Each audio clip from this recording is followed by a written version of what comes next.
Gentlemen,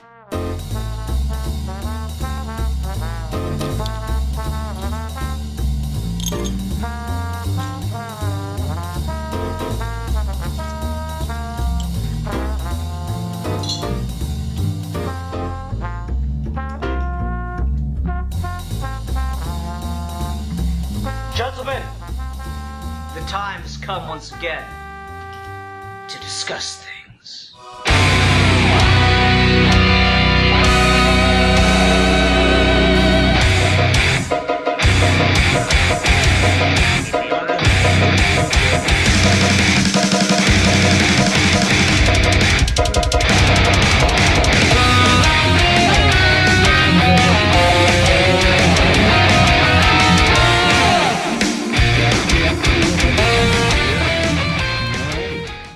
Hi everyone, welcome to another episode of Geeky Gentlemen Comedy Month. I'm Sid Part 2. Joining me today is... A Geek for Fun. I'm that Matt Kid. And I'm Jonathan Bell. Thanks for having me on the show. Yeah, no problem, man. It's an exciting opportunity to have you on here. Jonathan mentioned wanting to appear on more podcasts and stuff, so we're like, oh yeah, we can get you on. Certainly not like the most Jonathan Bell noted Superman cosplayer topic, but today we're continuing Comedy Month, and the discussion topic's kind of weird for Comedy Month, but Alfie, I think you did manage to pick a pretty good one. Today we're talking about pranks, whoopee cushions and taping the nozzle on the sprayer for the kitchen sink closed, so when your mom comes and turns it on, she gets sprayed with water, and then you get grounded for a week. That kind of stuff. So I was trying to think of a good place to start this episode, and instead of just asking Alfie what made him think of it, I thought a good one might be, can anyone think, or can we go round robin and think of a story that, or a prank that you maybe committed at some point in your life? Whether or not you regret said prank can also be a part of the story. I kind of revealed mine already. I did the whole tape the sprayer on the kitchen sink closed, and it actually sprayed my dad, not my mom. And he laughed the first time, and then I did it 3 more times that day, and he got pissed. So that was a good prank experience on my part. Jonathan, you're the guest. You ever pull any pranks in a mischievous youth days gone by?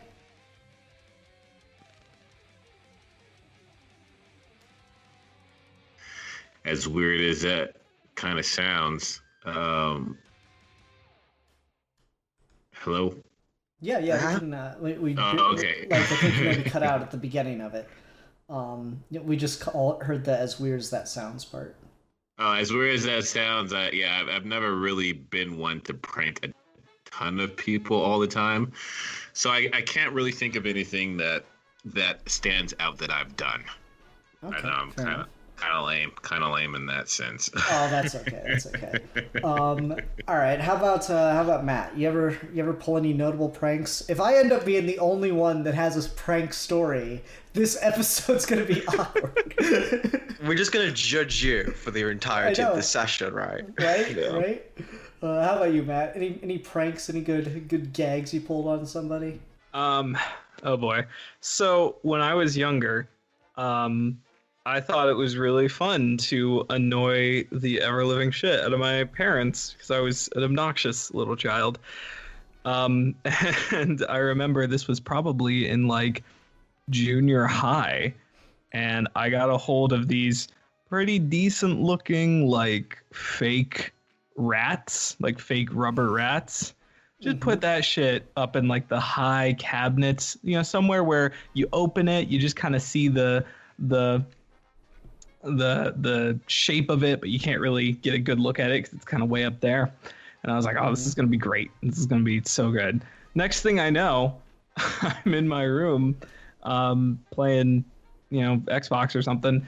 And I hear just this massive shattering sound because my mother had gone to open the cabinet to get a plate or something out.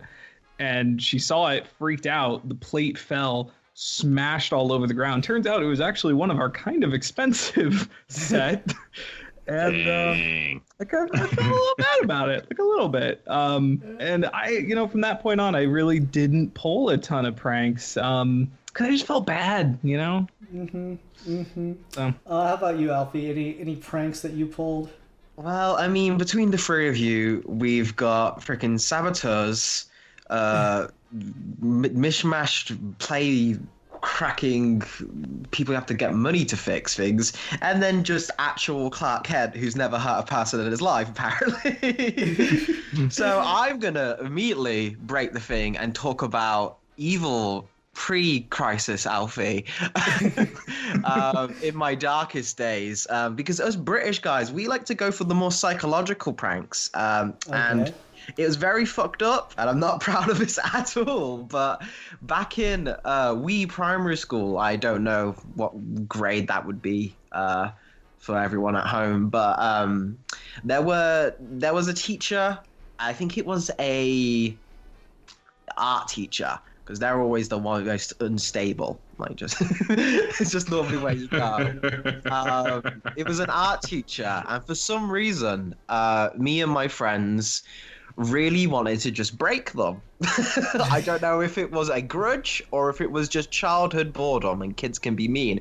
So what we would normally do is, before they would enter the classroom, like, we would get there early, a couple of things, and we would just look on their desk, and every day we would pick one item and then we would hide that. And then when they'd come in, I'd be like, "Where's that gone?" Be like, "What are you talking about, sir? It was never there." And we did this, I think, for 2 years straight every day, and that teacher left that school under very situational circumstances that I'm not allowed to talk about. So I don't know if that counts as a prank or like assault. So Wow. Oh, yeah. And I guess that kind of gets to the underlying thing about pranks as humor is there's this theory, and I don't necessarily agree with it, but I understand where it comes from, that like comedy is based in pain and like inflicting harm in some way, shape, or form on another. And pranks, I feel, are a really good example of that. It's not universal. I don't think you hurt anyone with a pun. I guess it depends on how bad the pun is. But, like, I don't think you hurt anyone with the pun. But, like, I get that, Like, I'm a big Three Stooges fan, and they all just beat the crap out of each other for 10, 15 minutes, and that's an episode. So I get where that comes from. And I think pranks are one of those examples of things where it is, like, being the victim of a prank probably never actually feels all that good. Or if it does, it's like, it's a pretty benign prank that, like, only you and the person that did it will laugh about. But, like, an epic prank that really gets someone does kind of necessitate a bit of pain on the victim's part. And that's probably why it's kind of gone down and just popularity, I suppose, or notoriety. I'm kind of reminded of, like, the fact that circuses and clowns in media just are never portrayed as, like, the thing they once were meant to just be, which is, like, fun, cool happiness and goofy silliness. Now there's just circuses and clowns are terrifying. And so the subversion would be to show them as happy. And I think pranks have kind of gone in a similar direction in portrayal in media, because everything that I'm thinking of, like people pulling a prank in like a film, it's usually like the bullies that are doing something really mean and it's going to have disastrous consequences. I'm thinking of like Carrie with the blood and stuff like that. Mm-hmm. So yeah, I think pranks are just kind of a mean-spirited style of humor. And I don't know how much you can really defend them, but I'd be interested to hear if anyone's got any thoughts on that. Yeah. Mr. I've never done anything mean to anyone. Do you got any thoughts on the nature of pranks as just harsh comedy? I mean, like, I really agree with what you said, honestly. Like, I've done mean stuff to people, but like pranks and stuff like that, I just have never really done, because I feel like I hate when that happens to me, so I just don't do it to other people. Yeah, no, and I think that makes a lot of sense. That's kind of just that's kind of where my mind's been in preparation for talking about this. But the thing is, of course, that it's not that they've fallen off in popularity, it's just they've morphed in how they're presented, because it used to just be like, some guys from school would pull a prank on the class nerd or whatever. And I think now it's just they've morphed, and so now pranks are like YouTube videos that get 1,200 million views or whatever. Right. It's like a lot of malicious stuff just so they could seem funny. But in reality, it's like if you did that to anybody that, didn't really think it was funny, I'm sure a lot of these people, or like even back in the day before everybody was so PC with the internet and being called out with stuff, pretty sure a lot of these people that do this stuff would, be missing teeth. And I mean, how much of that stuff is faked, right? Like you have a lot of these huge, massive, like Instagram influencers, prank YouTubers, stuff like that. And a lot of it is staged and a lot of it is faked. And I hate to be that guy who does the whole, whoa, think of the poor impressionable youths of America or whatever. But like, I mean, think about how young some of these people's audiences skew. And if they upload this really elaborate and potentially harmful prank, but it's staged, everyone was in on it, the people watching it don't necessarily know that. And so it perpetuates this idea that you can pull these super elaborate pranks on people and there aren't any repercussions. And don't get me wrong, I mean, like there are some prank videos that I think are hilarious. There's one that gets passed around of like an elevator where the floor of the elevator was swapped out with like a bunch of like LED screens. Yeah, LED screens, and then it simulates like the floor of the elevator dropping out. And like yeah, obviously the person with the wrong temperament could, seriously freak out from that. But like, those I think are kind of fun, and I even I laugh at people those. People going around with the water bottles like pretending to sneeze on somebody. That's totally different. Or there's one that was like, it's people going up an escalator and they get like, they'll like grab someone's like fries out of their, like at a food court, and they'll like at a mall, and they'll like grab someone's food out of their hand or like lean over and like take a lick of their ice cream. If you know what you're looking at, and as people point out in like the comments of that video, most of the people, even the ones getting pranked, were other like Instagram influencers and shit like that. But like a young kid might not know that, and I mean that's a fucked up thing to show. It's like a fun, cool prank to do, especially like now. So that's kind of been my problem with some of it. And again, that's not to be too think of the children, because I mean I hate that shit, but like that is something. Yeah, and like I don't know, I think of things that do like kind of those social pranks that I do have to admit it might bother me if it were me, but like just seeing it isolated and knowing, oh, they probably came up to him later and explained it, like that you've just been punked kind of Ashton Kutcher thing. Like those kind of things can get actually pretty funny. Did anyone else here ever watch Trigger Happy TV back in the day? Used to be on Comedy Central. Alfie, I know it was initially a British program. Now I guess I'm the only one. They did these just really elaborate videos, and they may have been staged, they may have not been, but like it'd just be really ridiculous things. One of my favorites was there's this person walking in a hedge maze, and they made a hedge costume for two different people to wear, and they waited until this person went around a corner in which they were blind from the back and further down.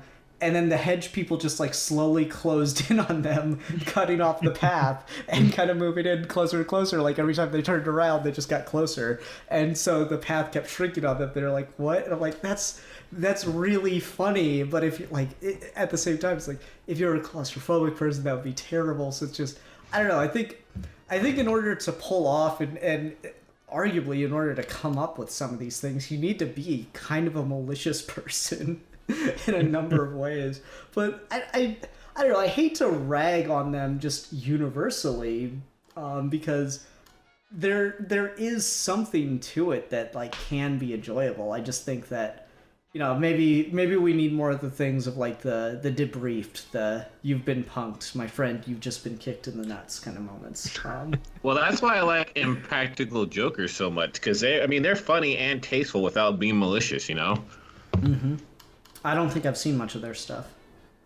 Oh, they're pretty good. Like, I think the stuff they do it's funny, and they're not like, being malicious with it. Okay. Do you have like an example you could name off the top of your head or something? It's like four guys that go around to like malls and food courts and stuff, or like Times Square, middle of busy places, and they pretty much dare each other to do things in public. Okay. So like people, yeah. Just type in Impractical Jokers. And it's been on TV for a very long time, and I think part of that reason is because it's just fun to watch without like it's just a feel-good prank show, pretty much. Yeah, and I think the distinction. I'm glad you brought that up, Jonathan, because I think the distinction that show has compared to something like Punk'd, right, is entirely self-inflicted on those pranks. The victim of those pranks are themselves. The public just gets to be the spectators, and the only real negative thing the public gets in that is a little bit of awkwardness at seeing whatever that person is inflicting upon themselves or whatever they're saying, right? Because they are a group that have all consented and are all agreed, and they are throwing at each other and trying to one-upmanship. So part of what was mentioned earlier here about you gotta, like Ian, you mentioned, you gotta at some level. There is like almost like a thrill to it, right? And I think what's interesting about pranks is they are almost like the modern equivalent of like the court jester, right? They are the closest thing we get in reality to a Riddler heist or something, right? They are public performance theater. Is what they are, basically, in just the modern version of that. Is if you're watching a prank video, a lot of the reason why that will be intense or will get your attention is because it's live and no one else is in on it, and it's all about, can this person pull this off, what will go wrong, what unforeseen things that you can't possibly plan for will happen into it, and it kind of gets like, it's got that heart pumping kind of thing, right? And I feel like Impractical Jokers does that positively because it uses that thrill of, oh god, what have they got themselves into, instead of, oh god, what are you doing to this poor person who has no idea what is happening? Is it inflicting fear? So I think that's almost like some really interesting to me, right? Is because the nature of pranks, and I'm curious to see what you guys think about this. Because they do involve such planning, especially if we're talking about the ones that get a lot of views or the big showy social ones, right, which are aimed at a group of people, is they require a lot of planning and they require a lot of preparation and forethought, and then on the fly managing of a situation. If something goes off script, you got to be able to get it back on task immediately. That has a lot of creativity to it. That is a lot of art performance, and I see a lot of creative people do go that route. But do you think that's misplaced creativity that could be used in other forms of like public entertainment, or do you think it's entirely on the intent that decides if it's going to turn bad or if it's going to be enjoyable? I don't know. I think it's... I tend to lean more on the intent. Like, what is the expected reaction supposed to be? Who are we laughing at in the end of this is, I think, a good metric. And how damaging could this possibly be? Because, like, again, I think there's a point at which it is just, no matter intention, it goes too far and it just becomes dickish. Like the Carrie example comes to mind. There's no way you can justify that as anything but trying to hurt someone. Whereas you got like other things that could potentially go very, very wrong if like it just happens to be the one specific person. Like I remember, what was it? I remember Jackass did a bit that like they I think it was only in one of the movies, and they described why it couldn't be on TV or something. They did a bit where like they had like a car and they took it to a butcher shop and just rubbed blood all over it and like cracked the windshield and put like hair in the grill and stuff, and then they were just driving that car around town and like, how funny and crazy, everyone's gonna think we murdered someone. And then like it went terribly wrong because the cops pulled them over and it was like an hour-long standoff and with like 50 cops showed up and stuff. It was like that was not the expectation whatsoever. They thought it'd just be like a big social like stunt kind of prank that would get like the worst that was going to happen is people would like turn their heads and kind of freak out. So I think like that becomes the thing is like, what is the intention behind it? And that's kind of where I think it all depends as to whether or not it's just misplaced creativity or just intended to harm or what exactly the intention ends up being. Mm-hmm. Yeah, like I remember there was a prank video where someone would drop like they would find like people who were just walking down the street and they would put like a suitcase or something in front of them and they would say something like, oh, this is going to explode or something like that. And then they would run off and watch the people nearby like freak out and panic and run off. And it's stuff like that. I'm like, on some level, I get why that's amusing because we, as the viewer, know there's no harm here. So we're just watching people freak out and run away from what we know is nothing.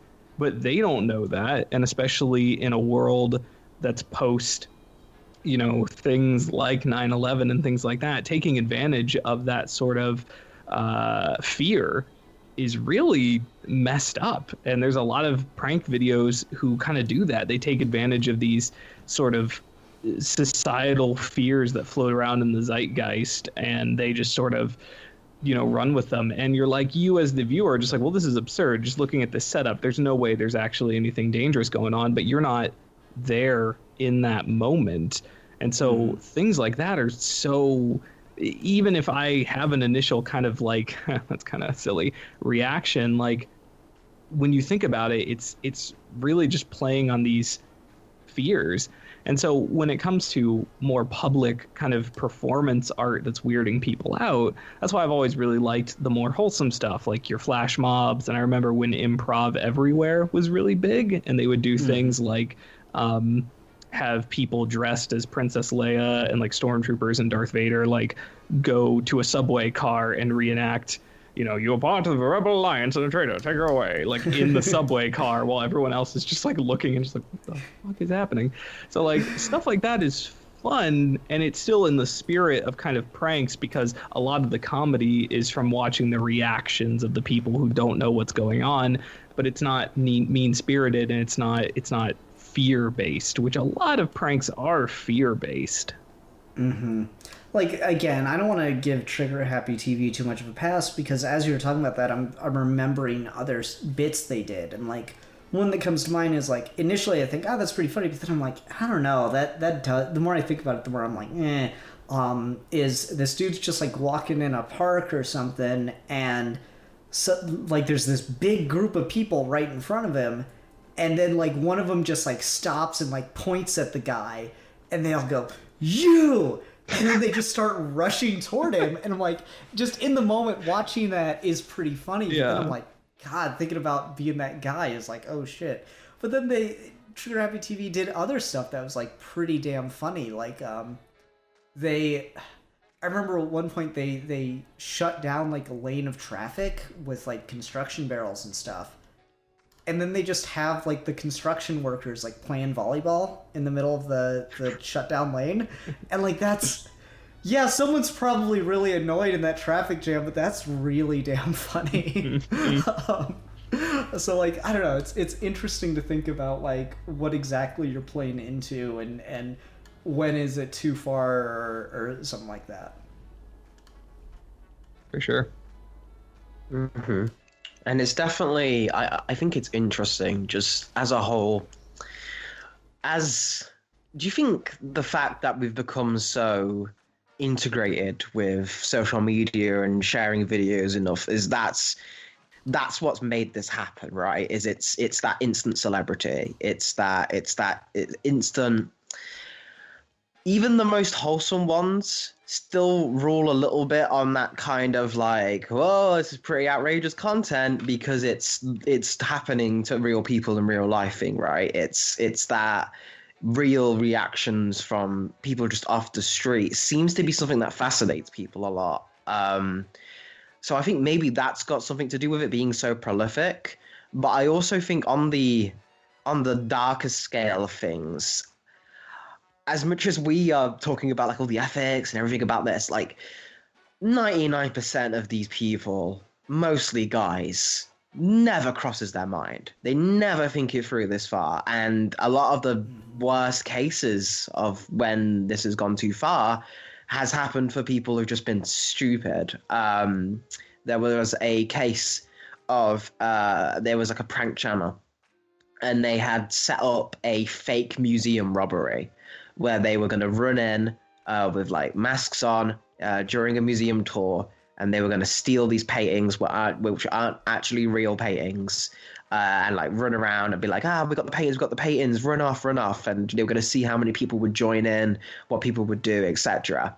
Those guys all got arrested because they not because they're not for the paintings or anything, but just because they were causing mass public fear and a public disturbance. And like people in the video, it's really harrowing because people like on the floor crying, thinking they're gonna get shot. Another example. Some guys out in America were like, oh yeah, we're gonna do a prank, and they said they were gonna start. They went through some channels and they said they were going to pretend to sell guns to people. And the bit is that when the people come to buy the guns, it's a water pistol. Ha ha ha. Funny. I think you can all imagine where that would go wrong. Yeah. Yeah. And I think that is it. Is like, because I remember, I was a teenager when like the Jackass boom was happening. And I remember my friends and I wanted to do that because ambitions, and like I just remember like, oh, won't it be funny if we do this, or thinking of like this, that, and the other thing, and then I'd like try to explain it foolishly or probably wisely. I'm kind of glad I did do this. I'd try to explain why it was gonna be so funny or cool or whatever to like my mom or my dad, and they'd be like, no, don't do that, that's fucking stupid, you're gonna get arrested, you're gonna get in trouble, don't. I forbid you from doing that. I'm like, oh, I'll do it anyways. Like, but then just the act of like having someone older and wiser there to say, no, that's dumb, don't do that, kind of, prevented it. And I think a lot of these people just sadly don't have that voice of reason. And then, I'm thinking of like the guys who got big for doing that. Now that I mentioned Jackass. Was I the only one that watched like Viva La Bam? No, I mean, I know what you're talking about. I watched that shit too, and I mean, that was the one with. No, I'm thinking about Steve-O's parents. What was the one that had the parents on it? Was that Steve-O or Bam? That was Viva La Bam, where he had his parents on it, and he would just treat his parents like shit the whole time. And then but because like he was the family's source of income, they couldn't really do anything about it, and just like realize, man, that was just like a bad family that got like put on television. As crazy as that all was, because I remember like the Jackass movie when they just put like a live alligator in Bam's mom's kitchen, and she just comes home and there's a live alligator in the kitchen. I'm just like, God, that's fucking terrible. Yeah. Like I remember laughing at it at one point, and I mean, on some level, it is still like funny as a spectator, but like trying to remove myself from it, trying to talk about it more as just not being a jackass. And maybe that's where the show got its name from. That's probably why it was, why it didn't really work, why it's kind of like messed up. Is Bam Margera and that whole crew didn't have parents to talk them out of it, or just straight didn't listen, and that's worked out so well for them as they've gotten older. I wonder if it's like Go ahead, Matt. Oh, I was just gonna say, I wonder if it's like, we know on some level when we're watching that scene in that movie or that TV show that it's going to be fine, because if something actually horrible happened, they wouldn't put it in the movie or whatever. So even though on paper that's a live murderous animal machine in your kitchen, that could have easily gone in a horrifying direction, but because we're watching it, and we're watching it presumably in like a television show, we know that it turned out just fine, because otherwise they probably wouldn't be showing it. So I think on some level that lets us as viewers sort of disassociate with how actually horrible that idea is, because in our minds we're just kind of like, oh, that turned out fine. It's like it's always funny when the person's okay. I just need to cut in real quick, Matt. Is anyone else hearing that like stuttering sound? Yeah. I think it might be something on your end with your mic, Matt. Okay. I wasn't sure if it was Matt or someone else. It's hard to tell when we got this many people in the call. Does it happen right now when I'm talking? Or? No. Right now it's good. It was just kind of going while you were talking there, but I think we got the gist of what you were saying, though. Yeah, that maybe that's why you're able to acknowledge the comedy of it, because it's all like so after the fact, and the release has been signed, as it were. The person probably got a laugh out of it too. At the end of it all, maybe, depending on the person. So maybe, I don't know. Part of me does wonder if we are just being a little too like grumpy about it and stuff. But I think that's kind of the thing is, Alfie, you mentioned that the people pulling these don't think that far through, and I kind of imagine that the people watching them and producing them, and even the people who like it happened to, aren't thinking about it after it happened. They're kind of just done with it, and it's kind of just like, if you're just a random bystander, then it's just a funny thing that happened to you. It's a story in your life that you can talk about. Oh, did I tell you about that time I was on a prank TV show? Kind of thing. So maybe we are putting too much importance on it. I don't know. But it is one of those things. It's going again. You want to try just plugging your mic? Yeah, unplug it and replug it in your mic. It's happening again? Yep. Yeah. Sorry. This is the actual real prank he's doing. Yeah, right. That's the thing. Is like he's sitting there just snickering to himself in between. Diabolical. Fucking wrecked your podcast. It's one of those things I feel like. Yes, a lot of people who, like, even if they get like a pie in the face or something to that effect, will probably just a week later they won't even remember it, or just be like you said, a story. But at the same time, I do think as a culture, we're still a little too close to like the big boom of it to really be able to talk about what the long-lasting effects on people might actually be, especially for the ones which are a little bit more focused on like, oh my god, my sister's dead, non-prank, gone sexual, like that kind of stuff, right? That those kind of videos which are directly aimed at making someone think something horrible has happened, something real traumatic, and then putting them in that situation for a little bit, and then revealing, it was a prank. That can still, depending on how hard they push that is very close to like post-traumatic stress like situations of putting a human mind to deal with that shit. And some of that can stick with people. It entirely depends on the person and how that person is in that situation or how they respond. So you're right. A lot of the times, if they're in that environment and they're chosen as someone in the family who they know, it probably won't lead to that. But I definitely think there is a conversation to be had that there is a risk associated with putting people in those high-intensity situations. And one thing I find, which is directly like abhorrent, at least in the manner I've seen it on, is the YouTube channels that seem to make a living over pranking their children. Oh, yeah. Yep. I remember seeing Philip DeFranco do a whole like expose about this like family YouTube channel. Yes. Where it seems like most of the comedy was coming from like straight up abusing their children, basically.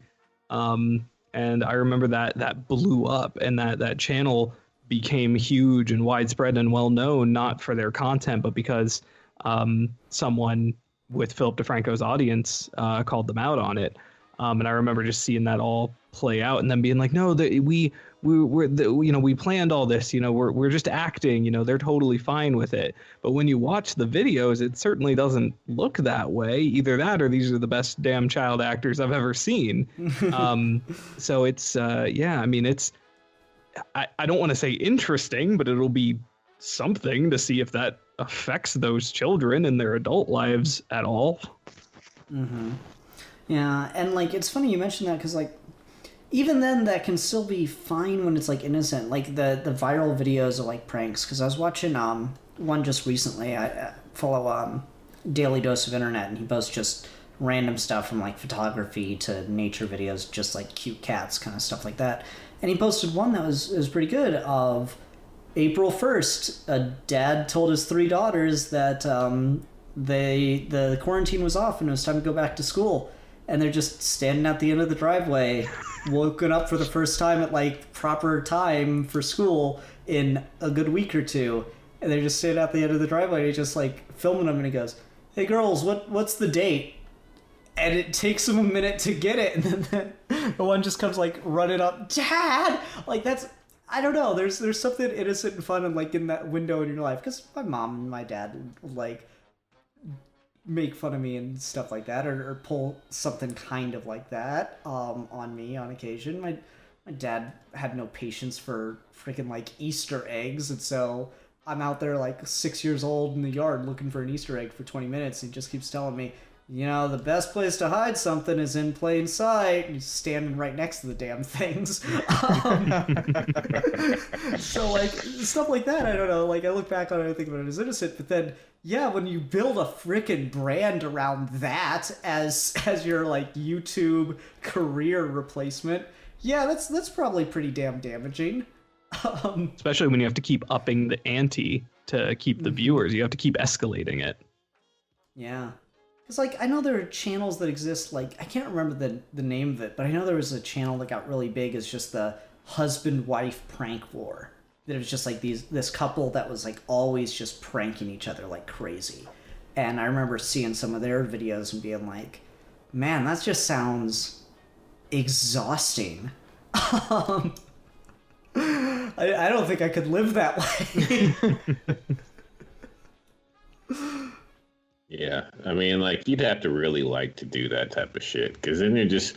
But I guess, I mean, like, if it starts getting like that stuff, it starts getting into your income, and then you got to keep it up, and you got to keep doing stuff for views and stuff of that nature, But then you could also tell when stuff is staged, just so they could try to get views. Like, you just know. Like especially now with like TikTok, and you see the same prank 50 different times from like 100 different people, Mm-hmm. So it's like getting harder and harder to be a little bit more authentic to do stuff. Like what would you do if your girl did this to you videos? That is like the exact same situation, but 5 different people doing these things all over and over again, and they're getting like hundreds of thousands of views on every single one. It's just I think that is an interesting thing on pranks as media we've consumed with like Vine and TikTok and whatever the next thing will be as we just keep moving on from platform to platform. As content has gotten like shorter and snappier, I think pranks have like changed a little bit to almost. There's been less of a build up with a lot of like the older like. The older style of like TV show pranks that would be on Comedy Central or something. A lot of the joke is the build up, right? It is the build up before the reveal, and like they're talking through it and trying to find situations to get to the end point. As we've gotten more like snappier content, I do think it's almost made them meaner because you have to go to the punchline straight away. Right. Mm-hmm. I could agree with that.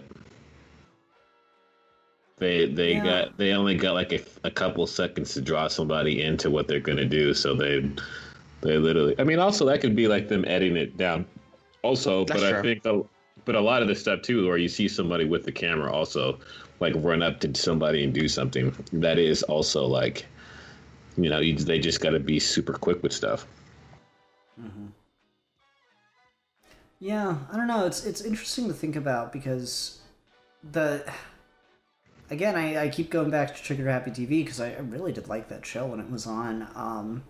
And all the bits were just like, they'd be really, really drawn out. Like, my favorite one they ever did was, it opened an episode, I remember, of, like, this guy just on his morning walk or whatever is cutting down this alley, and it's just from the end of the alley, you're just watching him walk down, and he reaches just about the end, and then from both sides of the other end of the alley, just hundreds of people wearing animal costumes just flood in and start rushing the dude. And he just turns around and runs the other way. And I'm just like, God, that is the longest setup to the strangest payoff in the world, but it is so good.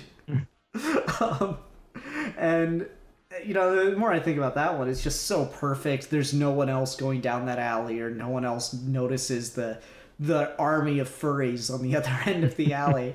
And yet, like, that one had to have been staged in retrospect. Thank you. But yeah, it's one of those things where I'm like, the setup is the part that makes a prank funnier to me, and like the idea of just, you put the whoopee cushion down and you're just waiting on someone to sit, like that's the anticipation, that's the fun part of them. But as they get like, as the format for presenting this gets shorter and shorter, and it becomes like almost necessarily meaner. Like, you kind of need the pie in the face, the slap with the fish kind of gag. Otherwise, it doesn't hit as quickly. Mm-hmm. It's interesting how fiction plays into this, because I mean, you're always taught that the bullies and the pranksters are always kind of the bad guys in fiction. With like the Carrie example.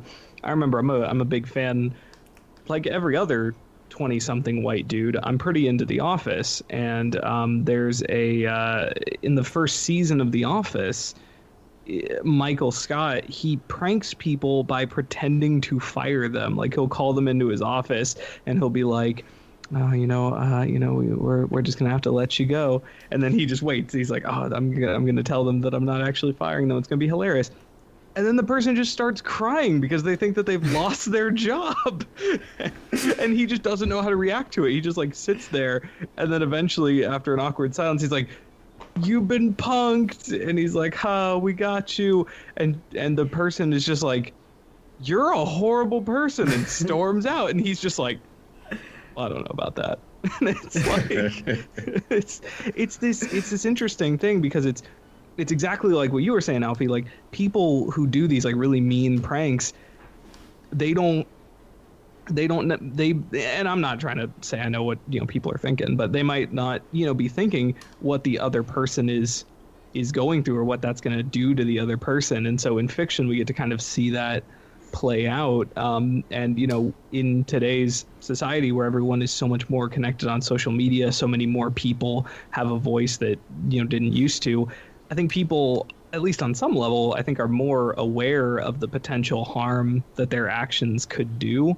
So, maybe that's why we might see a decrease in pranks, because, people are just generally more aware of, kind of what that could do to somebody. I don't know. Mm-hmm. And one place I think is interesting to take that, I'm going to ask you first, Jonathan, because I remember we had a very interesting talk on like how you view morality and such. But I think pranks are really linked, and all the pranks stuff we've talked about are really linked to the concept of, it was just a joke. Why are you so angry? It was just a joke. How do you feel on that, as a defense or as an excuse, or how do you respond to someone like that? If someone is getting called out and they respond, it was just a joke.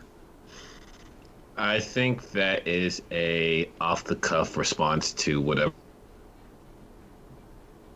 Ah, dang, Jonathan, you cut out there for like right at the beginning of your thought, and it looks like you might still be. Ugh.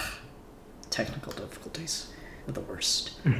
The Plow movie would be him. He just comes back right now. It's just like it was just a joke.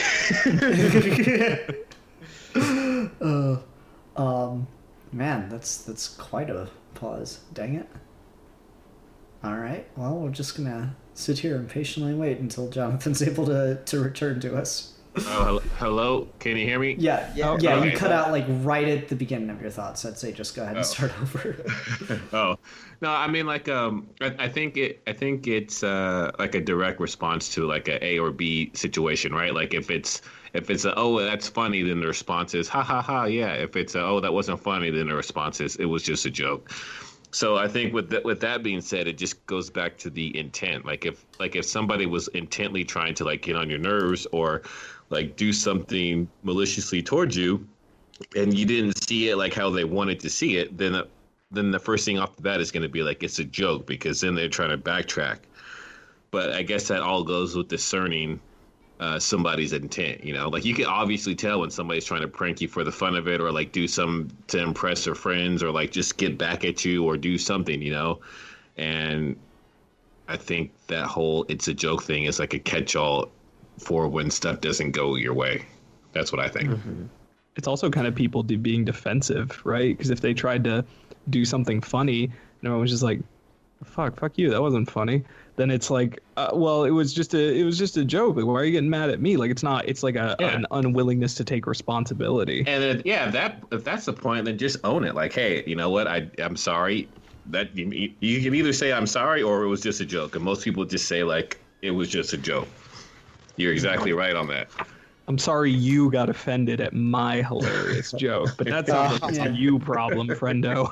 It is. You're very much right. It's shifting the responsibility. Mm-hmm. It's like you're the one who's not funny. You're the one who's not in on the gag. You're the one who's in the wrong because you got hurt and you got offended because I lit your shirt on fire. Mm-hmm. Like, it was very much. I think that's a very interesting thing. Just how common that is, though, right? It's the PewDiePie defense. Oh, I mean, damn, yeah. Like, okay, I want to kick in with my take on it, which is, I think that it was just a joke is said whenever, like, yeah, maybe it was just a joke, but it was a bad one. If it was just a joke, then it would actually be funny, and no one would be angry, right? Yeah. Like, that's the real way to take it. If it was just a joke, it would just be funny. That's a good point. Yep. Yeah, the PewDiePie defense is a really good one. Yeah, I mean, I imagine we've all spent time on the internet. We've all had those occasions where someone has probably used that against us, right? If someone's just said something to us and said, "Oh, it's just a joke." Very recently, I've had a lot of people say that to me, which has been quite annoying. To say just horrible, mean stuff. You're responsible about it as polite as you can, and you're just like, "Well, it was just a joke. Stop being offended." SJW, like that. It's like that kind of shit just comes at me, right? It's such a weird. I guess it's just one of those things that people get in language. Of they hear it once and it just becomes that catch-all. That like kind of like I'm not racist, but it was just a joke. There's tons of stuff like it, right? And I think that being so intrinsically linked to pranks is because they do have such a risque joke is probably the closest you can get to like in terms of like a success failure rate of comedy in terms of like in the same sphere as pranking. Like if you make a pun, it's rarely gonna have to say it was just a joke afterwards. People are gonna come at you for wordplay a lot of the time unless you're deliberately being offensive. Well, I think like what he said early on about, you know, comedy at some point inflicting pain on somebody, and like human nature is kind of like that. And so to say like it was just a joke as a cover up to, well, you know, like I obviously tried to hurt you or inflict pain on you, but you didn't see it that way. So now it's going to be your fault for not seeing it like that. All I did was kick you in the nuts. Calm down.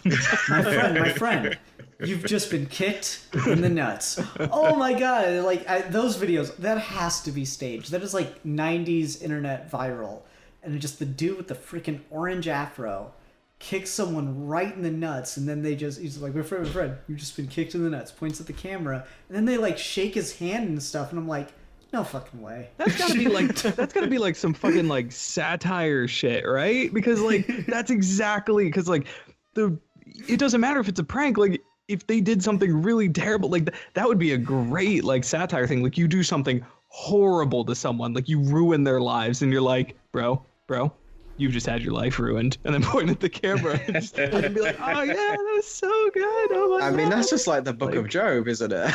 Yeah. Oh, that's probably loud. Yo, you boys, it's God coming in with this awesome prank video on my boy Job. Here we go. Made a bet with my friend the devil. Oh God, that takes me back to Sunday school. But yeah, I mean, exactly. Yeah, no, I think that's a really good way to look at it. And it's just, I don't know, they're so elaborate. Like, you ever see that movie The Game with Michael Douglas? Anyone ever watch that? No. Ah, God, I'm gonna spoil The Game, and like that's a movie that the only thing it has going for it is the surprise ending. So if you don't want spoilers for The Game, then go ahead and click off the surprise ending and one good soundtrack choice. Click off now. But it's like it's about this like ridiculously overly rich guy, and his brother gets him The Game as a present. And like he's like, I don't even know what this is, and he's telling his friends about it, and his friends go, oh man, this is your first time of the game? It's never as good as it is the first time. And then like throughout the movie, his life is just like systematically ruined. Like they break into his house and destroy all his stuff, and they kidnap him and leave him in like a shallow grave in Mexico. And it gets to the end of the movie, and there's like all this like spy on like espionage kind of stuff going on. Gets to the end of the movie, and he's on a rooftop, and he gets like shot off of the roof and falls through a giant glass ceiling. And then once he should be dead. But he, like, as soon as he's fallen through the glass ceiling, he lands in a giant airbag, and a bunch of people come and go like, all right, it was fake glass, but just don't open your eyes, because that part still can't hurt. And then it's just he's surrounded by his friends and family, and it's his birthday party. And it was all just a giant elaborate game that the rich people play on each other as a present. And that was the big reveal, and it's like, that's the dumbest fuck. Like, I would be so pissed at whoever did that to me. We are never talking again. My goddamn house is ruined. No. Oh my goodness. You just made me lose Yeah. the game, and I'm not happy about it. Oh, yeah. You haven't thought of the game in like 20 years, huh? I guess that's like a part of it too, isn't it? Right? It's almost got that kind of as humans have like this drive, right? Is we've still, as much as we've like evolved and changed, we're still not that far off timeline wise from hunting and being like having that primal drive. Pranks are probably like the closest you can get to like legally like physically attacking someone in some way, shape, or form, right? Is like they're like this really wild margin where it is almost like a hunt, is where you pick your target, you plan something, and then there's a moment of suspense, and then there's the giant payoff. Normally that could just be someone's shoes are tied the other way, right? But it's like it gives the person who's doing the pranking that thrill, that kind of like adrenaline rush of during it. If people don't know it's going to work, the suspense before it comes out, and then watching it just becomes like the spectator sport. And then even the people participating, the reason why you probably do get these back and forth teammates who do it together and like they prank each other, or even again like we mentioned at the beginning, the fiction thing of, oh yeah, prank the bully. How do those movies normally always end up? The nerd gets to prank the bully at the end, and and then it's a good thing. Whereas really the same shit. Or you get like a revenge of the nerd situation where they just like commit rape. So like there is man. kind of the very primal tribal warfare, kind of just like the closest you can get to attacking someone and like fighting someone in modern society without any fears of excessive repercussions, depending on how far people take it. But like it is, you can't run up and punch someone in the face normally, but you can prank them. Mm-hmm. Yeah. I don't know. I'm just like, I feel like where you're coming from, but I feel like the good pranks are done like mainly between people you know and between like actual friends and stuff. Like I remember in there was a class in high school, and it was a theater class, and the way the teacher had the tables set up is it wasn't like desks. There were these big long tables, and she set them up in a big square so that it was like just one giant table all the way across the room. And so I used the opportunity, and while a bunch of people were just talking and not really doing anything, I snuck under the table all the way across the room to where my friend was sitting, and I undid his shoelaces, and I tied them to the legs of his chair. And it took like a good 2-3 minutes. He kept moving his feet while I was doing it, so I was like, oh god, he's gonna catch me. Took a good 2-3 minutes, and I finally came all the way back. And then it took like till the end of the damn period before it got to take effect. And then it was more like he was just impressed, because immediately I start laughing when he gets up and can't remove himself from the chair. Immediately I start laughing, and he just like looks across the room, and he's like, how did you do this? And so like that to me in my mind comes back as like a good prank, because it happened to someone I knew. If I did that to like just a random person in the room, it would have been so dickish.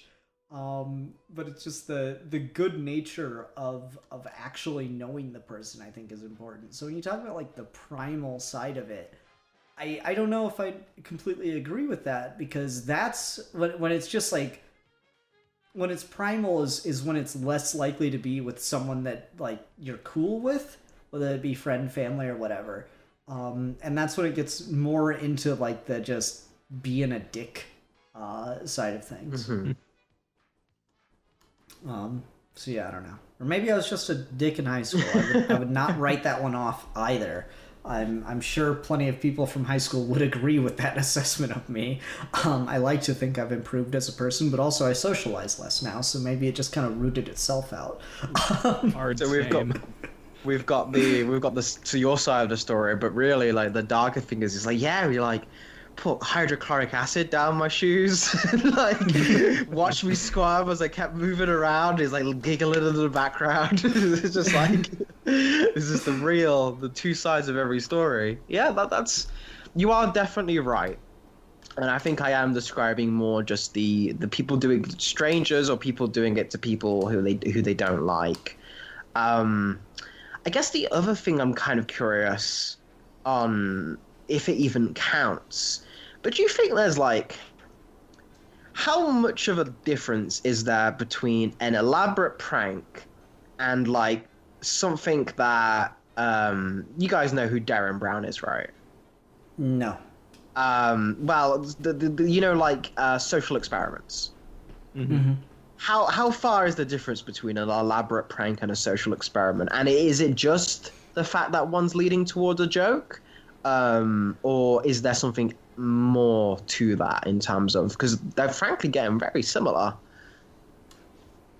I don't know. I mean, I guess you just argue that pranks are a type of social experiment if you want to get really vague about it. That's true. Yeah, but that line of thought has been ruined by people who just use it as a defense of doing like the really shitty type of pranks, like your what's his face, the guy who got the YouTube guy who like filmed the body in the Japanese Logan Paul. Yeah, like that.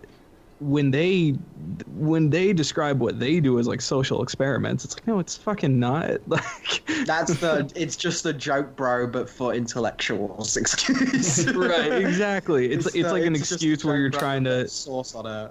Yeah, exactly. But I mean, like, there's something to be said about actual like doing something unexpected in public and seeing how people react to it. I mean, there's something to be said for that, for sure. Mm-hmm. Someone smarter than me say what there is to be said about that. You are mighty smart, as is Matt, and I think you covered that quite adequately. Because can't really hide behind intent. Like you aren't, and that's why the internet called people out so much, or like with PewDiePie and stuff. People can see intent a mile away. So even if you try to backtrack, it's like you can't really backtrack with that stuff. Yeah, that's a really good point. That's exactly what it is, because people can tell if you mean it as like this interesting, like how will people react, versus if you actually meant it as like a shitty prank and it just didn't go your way. Right. I mean, filming that dead body and stuff, people were just like, no, that's not, no. Like they, yeah, like there's no way, that shit ain't funny. And then, it wasn't like one of those, haha, like, oh, it was like, oh, he got called out on it because people knew the intent behind it. He just wanted views. And it wasn't even like, even in the beginning of that video, like that's like the frosting on top of the like shit cake.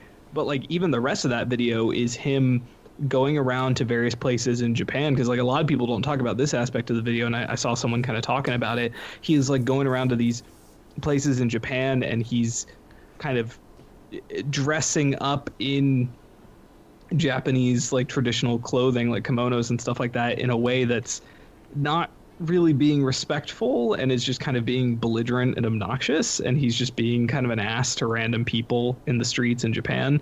And like, so like he was already just kind of making a fucking like fool of himself the whole time, and then he just kind of falls back on saying like, no, I mean, it was just, I was just being wild and crazy to see how people reacted. It's like, there's a line to find there, and the intent of trying to just be provocative and see how people react is not really there. It's just, you're just being an ass. Exactly. Mm-hmm. And even onto those things, right, is like you say, the excuse of, I was being wild and crazy, is like, just inherently being wild and crazy, it's a very selfish mindset to have, right? It's just like, oh, I'm gonna do whatever I fucking want and damn everyone else's day, right? Like it's immediately a very selfish internal perspective to have on things. And as much as I was kind of given the benefit of the doubt, I do think the majority just are probably just young people who just don't know what they're doing, right? I think people like Jake Paul are very aware of what they're actually doing, because they know exactly how to play algorithm, and they know exactly how to play controversy, and they know exactly how to get people watching. If people will talk more about their stuff because of how shocking it is, they're more likely to watch it. And that's kind of with the pranks, right? Is the escalation of the pranks will get more eyes on it. Even though it's like that train wreck thing, right? Is like, you're not supposed to look at it, but like, Matt, you don't watch Jake Paul's videos, I assume, but you've seen people talk about it because it was so shocking, and so like he's just like, right, why did this person do this thing, right? As much as we are condemning it, we now know about it because he knew it would immediately be a talking point, which is fucked up, but it's how society is kind of works right now. Mm-hmm. The thing that I thought of earlier and never really had a chance to bring it up, but seems to like be a good time for it, is the College Humor Dropout series, Total Forgiveness, which was like a really interesting premise that just like even the people involved in it seemed to think was cursed right away. But like, it was two of the writers / actors of College Humor pitched this series wherein they were going to get the College Humor corporate side to pay off their student loan debt as like a game show. And the episodes are structured that like they each have to do like these ridiculous things that they're afraid of or like super nervous about or whatever, in order to get X amount of money off. And some of them are fairly innocent and kind of like, okay, whatever. Like the one girl was terrified of public speaking and also can't sing, and so one of her things was she had to sing the national anthem at a baseball game. And that's just like, that's pretty good. But then other ones, they started getting like really tortured and dark because there were two friends that were coming up with like these, what would make you miserable to do. kind of things, and so they got pretty out there. And one of them was like, you had to they had to eat spicy food while talking with an X, that like left things on uncertain / rocky terms. And so it's like, you're watching one of them, it's like, okay, that's actually pretty funny. And then you're watching that one, it's like, this is just like sad, and not entertaining in the way that I think they hoped it would be. And like the series is called Total Forgiveness because the whole premise of it has to be, all right, so these two were friends when this started.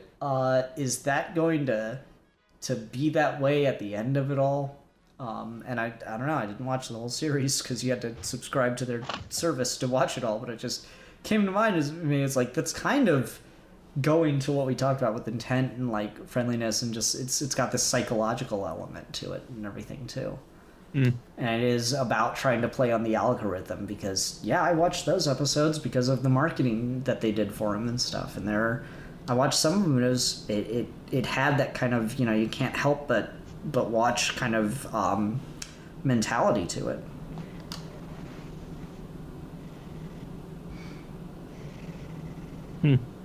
Cool. Yeah. Yeah, no, you're very much right. I think that's a definite spot in just terms of talking about like how YouTube has made it work and social things have made it work. I guess just kind of bringing it all the way back round to the initial just pranks as a concept throughout like history, just kind of like the pranks everyone has done. Do you guys feel like it's weird that we have a specific day of the year that's dedicated to doing those? Like that's like it's.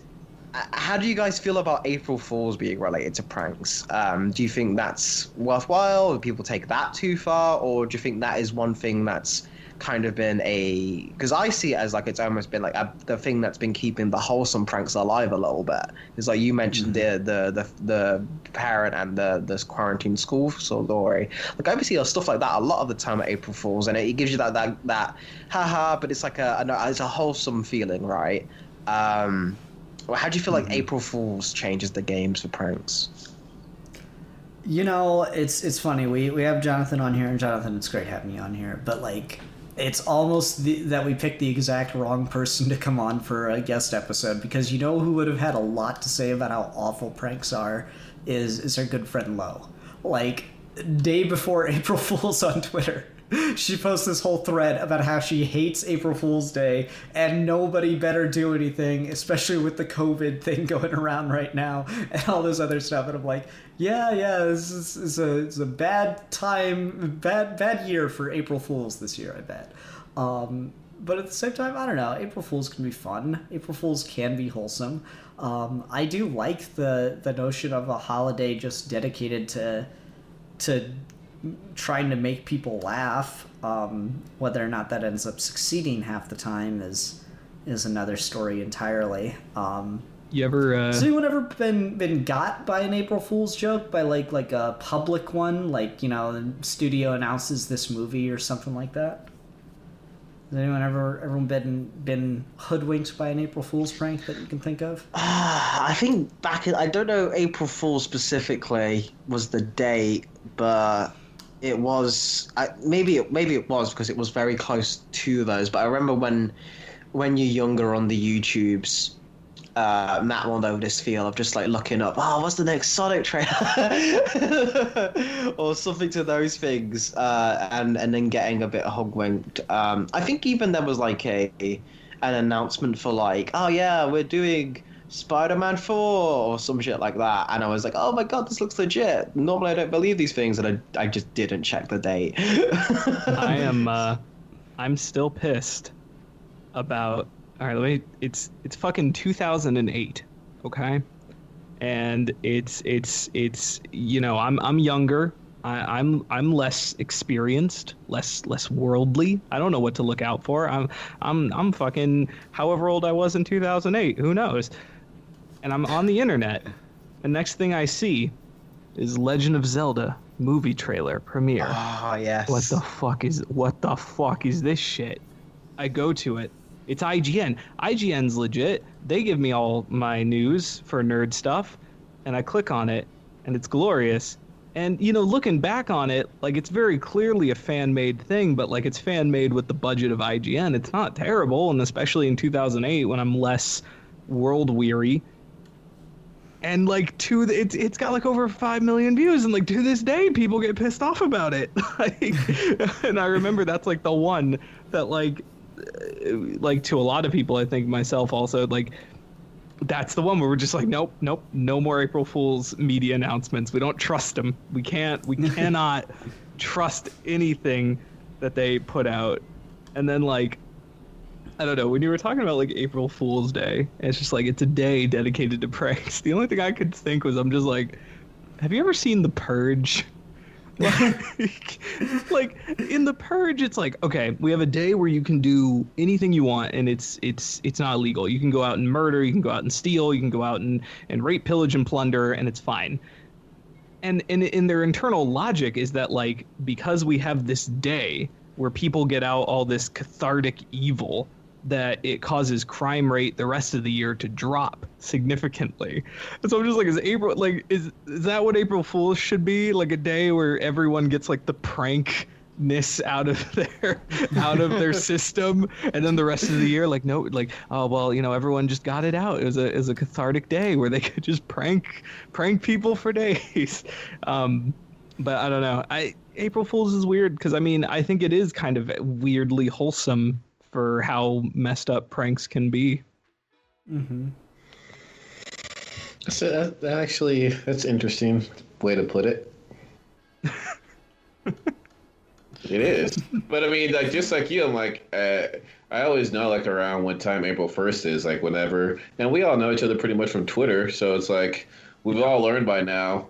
You know, like, when April 1st comes around, you're like, nope, not believing anything anybody does. Nope. Mm-hmm. Yeah, I mean, I posted a screen cap of a video I'm working on. Like, I posted a screen grab of my, like, my Adobe Premiere, like, timeline of, like, a video I was editing, and I was just like, oh man, like, I'm really excited that I'm finally, like, trying to make content online again. And I posted that screen cap just being like, oh, this is so fun and exciting. And I didn't even fucking realize it was April 1st. And so then, you know, Ian's retweeting me and just like, wait a minute, what day is it? I'm just like, oh, wait, fuck, that's right. It's April 1st. the day not to trust any, because that's a thing that's been going strong for a long time, is like media outlets, you know, being like, oh, there's a Legend of Zelda movie. Oh, there's a, you know, and in fact, I remember when I was younger, because I'm you know, big gamer. When I was younger, you know, I subscribed to Game Informer magazine, and every April they would have 2 pages of that magazine dedicated to this little joke mini magazine within the magazine called Game and Farcer, and it would have like a bunch of you know, obviously fake stories in it, and like the next issue and like the letters to the editor pages of the magazine would be without fail filled with people who got really pissed, or people who thought that one of the, you know, you're just flipping through and you don't notice that you haven't left the parody section yet, so you think one of the articles is real. Electronic Gaming Monthly, they used to print fake video game cheat codes in their April issues. Like, they used to spread the rumor back in the 90s that there was a way to see Lara Croft naked in Tomb Raider 1, and here's how you do it, and here's this super elaborate strings of things you have to do, all just to get gamers to like sit there and try to like pixel perfect do this like button in press or this certain sequence of things. And that's hilarious. Yeah, I remember like my best friend and I used to go on game FAQs way back in like the early 2000s and write fake reviews. That's so I mean, like, well, not reviews, like fake FAQs, I guess that's the right word I should say. That's never not funny. Oh my god, you just like, you know, speaking of Game Informer, I wonder, like, I really need to just Google or YouTube all the ends to those comics, because I never got to the end of, or I don't even know if they like got cut off of all the Mario and the Star Fox and especially the Zelda ones, like how they all ended. That's the story. Yeah. That's the story. Is that we find out that they all ended on cliffhangers, and that's what we need to revive the series and pick all the plot threads back up as one new magazine. Like they all imagine if every single issue you find them all, and all of them end with like an invitation that they're gonna go to Smash Brothers. That's the Avengers Endgame most ambitious crossover of all time. Please, Game Informer magazine.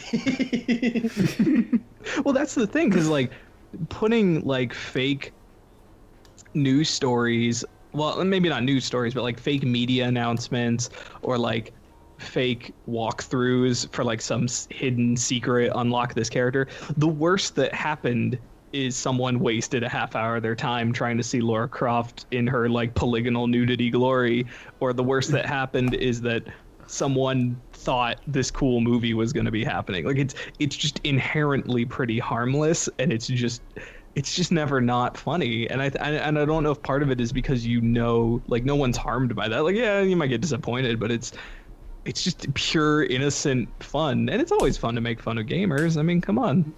Yeah. Someone's got to oppress all those out gamers. there, it's so cool putting in like walkthroughs for Pokemon Red and Blue on fucking Game. Thank you. That's so awesome. Fucking walkthrough of like Pong. Did you know like start push the truck to find Mew shit? Yes. Was that you? Oh man, alrighty. Does anyone have anything else they wanted to make sure we talked about in the wide world of pranks? Or are we good to just end out here?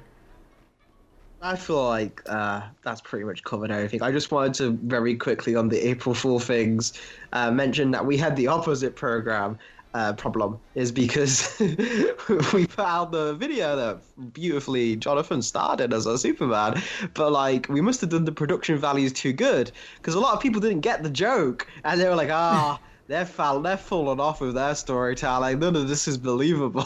And I had to respond to these commentators like, check the date. It's just like, I don't know. I was like, I wished I could have had that. Oh man, they got me moment because people just took it way too seriously. Well, you're too smart for your own good, man. Dang it. Yeah, all right. Okay, well, next week for Geeky Gentleman Comedy Month is my turn for a review topic, and I kind of had this one sitting in the back pocket for over a year because I forgot to do Comedy Month last year. So we're going to talk about Ninja Sex Party's album Cool Patrol. Yes!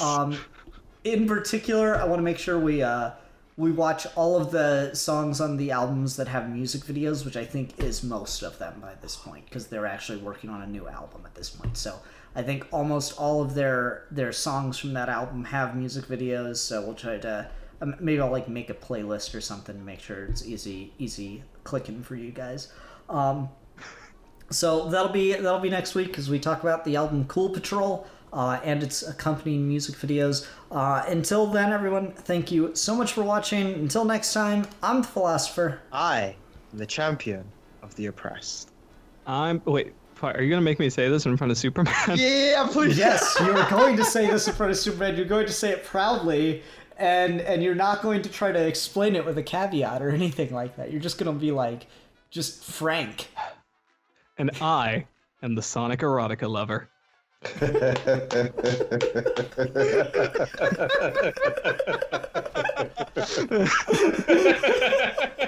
should have been like, oh yeah, no, I'll come on the show permanently, but I'm changing my sign off. No, fuck you. And